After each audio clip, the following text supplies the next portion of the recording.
చెప్పిన వివరాలు కూడా ఉన్నాయి. 20 నవంబర్ 2012 ఇది 20 నవంబర్ 2012 రోజు అప్పటి జిల్లా కలెక్టర్ గారు CCLAకు రాసిన ఉత్తరం ఇది. ఈ కాపీ ఇందులో చాలా స్పష్టంగా ఏం రాస్తారంటే, the RDO Chevalla has inspected the proposed land and recommended alienation of land for University of Hyderabad since lands has already been handed over to university in the year 1975.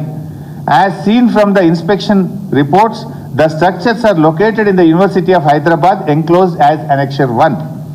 I therefore request to kindly recommend the alienation proposals of the land to an extent of 2,185 acres of Kancha Gachibowli and Gopanpalli villages respectively in favor of University of Hyderabad. 2185 ఎకరాలు ఇది already university ఆధీనంలో ఉంది, university పొజిషన్లో ఉంది. 1975 నుంచి university పొజిషన్లో ఉంది. Revenue records ప్రకారంగా చూసినా, పంచనామా ప్రకారంగా చూసినా, నేను ఫిజికల్గా ఇన్స్పెక్షన్ చేసినప్పుడు కూడా వాళ్ళ ఆధీనంలో ఉంది అని అప్పటి RDO గారు, అప్పటి కలెక్టర్ గారు ఈ భూమిని వాళ్ళకి ఇవ్వాలని చెప్పి రాసినటువంటి ఉత్తరం. దాని వివరాలు కూడా ఇందులో ఉన్నాయి. ఈ అనెక్సెస్ ఇవన్నీ కూడా మీకు పంపిస్తాం. అంటే స్పష్టంగా ఈ భూమి ఇది HCU భూమి అని ఆ కలెక్టర్ గారు అప్పుడు రాసిన లేఖలో ఉంది. HCU ఆధీనంలో ఉంది అని కూడా ఇందులో స్పష్టంగా అప్పుడు ఇన్స్పెక్షన్ చేసిన ఇన్స్పెక్షన్ రిపోర్ట్లో RDO గారు రాసినటువంటి మాటలు మీకు చదివి వినిపించాం. అంటే ఇవాళ దీన్ని పట్టా భూమి అని, TGIC భూమి అని, ఇది గవర్నమెంట్ భూమి అని దీన్ని యాక్షన్ చేస్తామని చెప్తున్నారు. మేము ఇంకో విషయం అడుగుతా ఉన్నాం. డెవలప్మెంట్ విషయంలో మీరు చేయొద్దని మేము అంటలేం. అక్కడ 14,000 ఎకరాలు ఫార్మాసిటీ కోసం సేకరించిన భూమి ఉన్నది కదా. నువ్వు డెవలప్మెంటే చేయాలనుకుంటే, ఇండస్ట్రీస్ పెట్టాలంటే ఏ చెట్లు లేకుండా, ఏ పర్యావరణం దెబ్బతినకుండా 14,000 ఎకరాల ఖాళీ భూమి అక్కడ ఉంది కదా. ఇక్కడ 400 ఎకరాల్లో దట్టమైనటువంటి చెట్లున్నాయి, వన్యప్రాణులు ఉన్నాయి. ఈ భూమిని ఎందుకు కూల్చే ప్రయత్నం చేస్తున్నారని చెప్పి మేము అడుగుతా ఉన్నాం.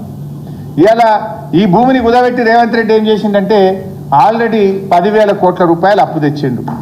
ఈ భూమిని కుదబెట్టి 10,000 కోట్ల అప్పు తెచ్చి రేవంత్ రెడ్డి గారు ఇవాళ ఈ భూమి మీద అప్పు తేవడమే కాదు, మొత్తం మార్టిగేజ్ చేసిండ్రు. ఈ మార్టిగేజ్ డాక్యుమెంట్, ఈ భూమిని మార్టిగేజ్ చేసినటువంటి డాక్యుమెంట్ ఇది. 10,000 కోట్ల రూపాయలు అప్పు తేవడానికి ఈ భూమిని ఒక ఇదే చూడే కళ్ళు కొంచెం వస్తుంది నాకు సైడ్ చిన్నగా ఉన్నది.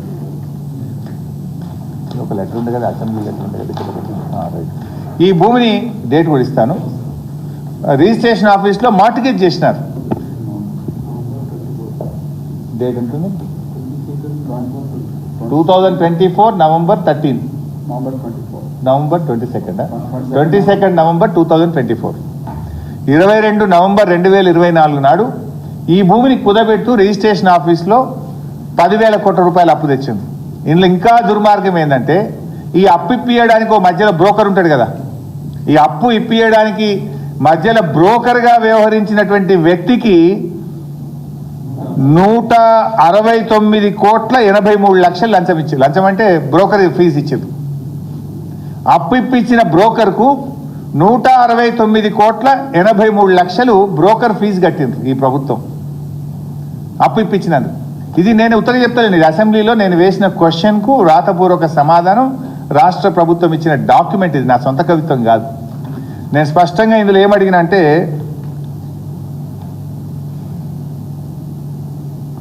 the details of merchant bankers, the quantum of amount to be paid to them till now. ఈ రోజు వరకు ఎంత కట్టింది ఆ బ్రోకర్ కంటే ఇలా రాసింది ప్రభుత్వం answer. Merchant banker name trust investment advisors private limited, an amount of 169 crores 83,97,978 rupees has been paid.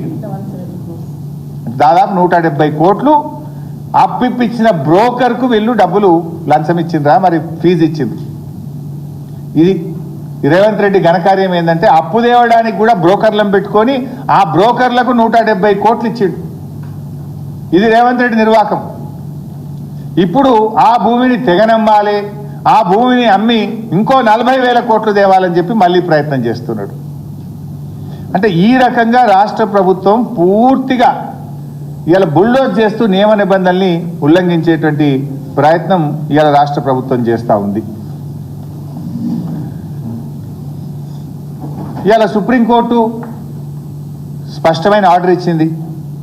అక్కడ ఎలాంటి చర్యలు, ఎలాంటి యాక్టివిటీ చేయొద్దు, యాజ్ ఇట్ ఈస్